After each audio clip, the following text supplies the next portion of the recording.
It's good, Algeria.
L'objet de cet entretien, ce petit déjeuner sur l'Algérie de demain, c'était montrer à un public français et à un public à la fois constitué par des entrepreneurs et de la diaspora que l'Algérie allait être demain un très très grand pays. Un très grand pays. Et qu'il ne faut pas s'arrêter à des anecdotes, qu'il ne faut pas s'arrêter à du conjoncturel. Structurellement, l'Algérie va être très puissante. Il y a quatre facteurs, quatre tendances lourdes qui vont lui donner à ce pays un relief particulier. C'est la montée en puissance de l'Afrique. Et si l'Afrique monte en puissance, eh ben, l'Algérie se trouve l'interface avec le Maghreb, entre l'Europe et l'Afrique. Nous voudrions notre indépendance économique. Nous voudrons le mettre dans notre passé. Et comme vous avez dit dans votre discours, il faut rompre avec le passé. Merci, je vous remercie. Qui fait des études d'économie ou de finance ici? Despite having studied finance and economics at the world's best universities, the following question remains unanswered. Why is it that 5,000 units of our currency is worth 1 unit of your currency, where we are the ones with the actual gold reserves? It's quite evident that the aid is in fact not coming from the West to Africa, but from Africa to the Western world. The Western world depends on Africa in every possible way, since alternative resources are scarce out here. So how does the West ensure that the free aid keeps coming? By systematically destabilizing the wealthiest African nations and their systems, and all that backed by huge PR campaigns, leaving the entire world under the impression that Africa is poor and dying and merely surviving on the mercy of the West.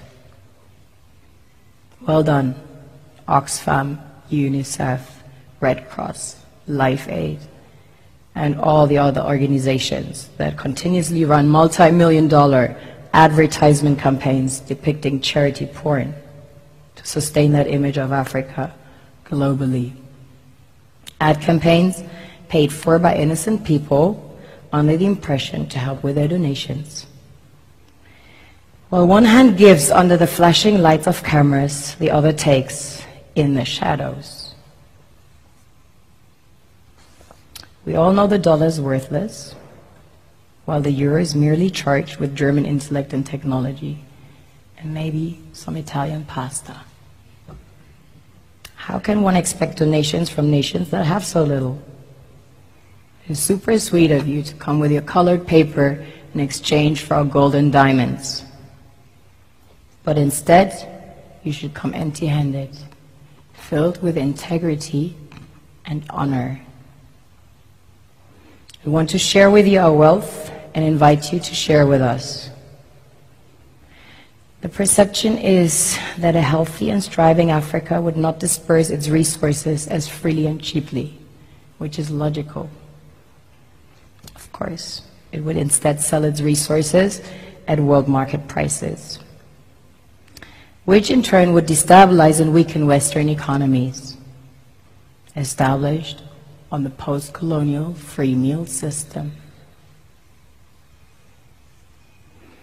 Last year, the IMF reports that 6 out of 10 of the world's fastest growing economies are in Africa, measured by their GDP growth.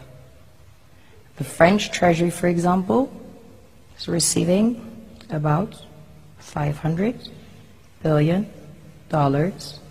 year in, year out, in foreign exchange reserves from African countries based on colonial debt they forced them to pay. Former French President Jacques Chirac stated in an interview recently that we have to be honest and acknowledge that a big part of the money in our banks comes precisely from the exploitation of the African continent. In 2008, he stated that without Africa, France will slide down in the rank of a third world power. This is what happens in the human world, the world we have created. Have you ever wondered how things work in nature? One would assume that in evolution the fittest survives. However, in nature, any species that is overhunting, overexploiting the resources they depend on as nourishment, natural selection would sooner or later take the predator out, because it offsets the balance.